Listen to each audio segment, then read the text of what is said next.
గణపతి దగ్గరికి వెడితే క్షమించు అని అడగక్కర్లేదు. ఆయన దగ్గరికి వెడితే ఏమిటో తెలుసా, రెండు చేస్తే చాలు, ప్రసన్నుడైపోతాడు. ఒకటి ఇలా ఇలా ఇలా అంటే చాలు, మిటికలు ఈ రెండు కణతల మీద 3 మాటలు కొడితే ఆయనకి సంతోషం. ఇలా కూడా అనక్కర్లేదు ఆయన దగ్గర. ఇలా కొట్టి ఈ చేతి మీద కుడి చేయి పైకొచ్చేట్టు ఎడం చేయి కిందకు ఉండేటట్టు పెట్టి కుడి చేత్తో ఈ చెవి చివరిని ఎడం చేత్తో ఈ చెవి చివరిని పట్టుకొని 3 మాటలు గుంజీలు తీస్తే ప్రసన్నుడైపోతాడు.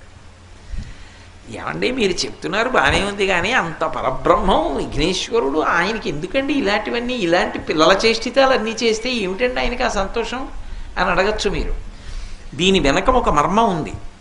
ఒకప్పుడు అగస్త్య మహర్షి మహానుభావుడు, సామాన్యుడు కాడైన ఆయన ఆ దక్షిణ దేశంలో ద్రవిడ దేశం దగ్గర ఒక పర్వతం మీద కూర్చొని తపస్సు చేస్తున్నాడు.